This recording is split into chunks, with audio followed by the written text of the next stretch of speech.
नमस्कार, मैं हूं आपके साथ शिप्रा झा और आप देख रहे हैं न्यूज़ 18 बिहार झारखंड का डिजिटल प्लेटफॉर्म। पाकिस्तान की शहबाज सरकार लगातार फील्ड मार्शल आसिम मुनीर की ताकतों में इजाफा कर रही है। पाक सरकार ने पाकिस्तान के सेना प्रमुख फील्ड मार्शल को औपचारिक रूप से नए पद चीफ ऑफ डिफेंस फोर्सेस नियुक्त कर दिया है।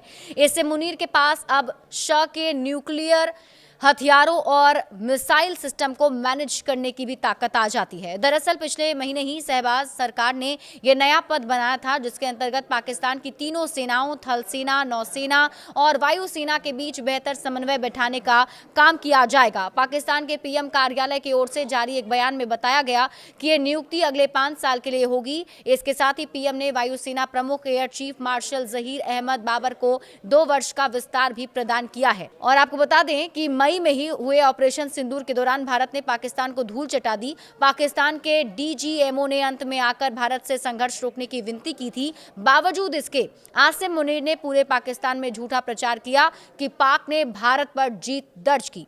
इसके बाद पीएम शहबाज शरीफ ने उन्हें फील्ड मार्शल तक बना दिया। उसी समय से मुनीर एक तरीके से पाकिस्तान के अनौपचारिक राजा बने हुए हैं।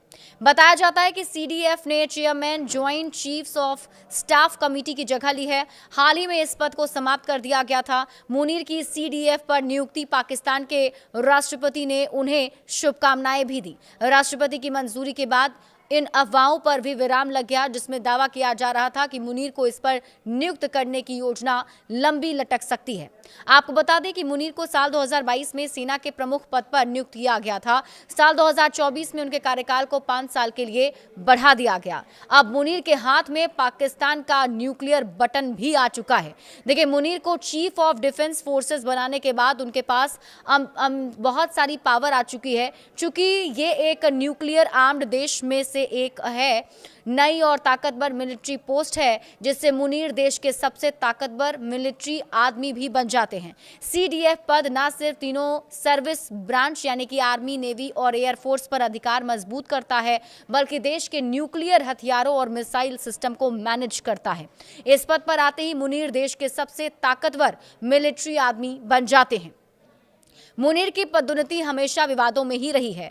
ध्यान दिया जाना चाहिए कि मुनीर की कुछ महीने पहले ही फील्ड मार्शल के पद पर पदोन्नत किया गया था। यह पाकिस्तान के इतिहास में दूसरी बार हुआ था। इससे पहले यह पद जनरल अयूब खान को मिला, जिन्होंने 1965 के भारत पाकिस्तान युद्ध का नेतृत्व किया था। 1965 के युद्ध के दौरान भी पाकिस्तान को करारी शिकस्त मिली थी। हालांकि इस दौरान भी अपनी बेइज्जती कम करने के लिए पाकिस्तान ने जनरल अयूब खान को सम्मानित किया था।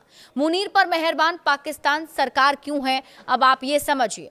हैरान करने वाली बात है कि आसिम मुनीर पर शहबाज सरकार कुछ ज्यादा ही मेहरबान है। आसिम मुनीर की सेना जहां पूरी दुनिया में पाकिस्तान का नाम हंसा रही है, तो दूसरी तरफ शहबाज सरकार उनको पदोन्नत का तोहफा दिए जा रही है। और आपको ये भी बता दें, पिछले ही दिनों पाकिस्तान की संसद ने एक कानून पारित किया, जिसके तहत आसिम मुनीर आजीवन वर्दी में रहेंगे और उन्हें गिरफ्तार नहीं किया जा सकेगा। इसी प्रावधान को लेकर विपक्ष, विशेष रूप से जेल में बंद पूर्व पीएम इमरान खान की पार्टी पीटीआई ने कड़ी आलोचना की। पीटीआई का कहना है कि इतने व्यापक अधिकार और सुरक्षा देना लोकतंत्र के ढांचे को कमजोर करता है।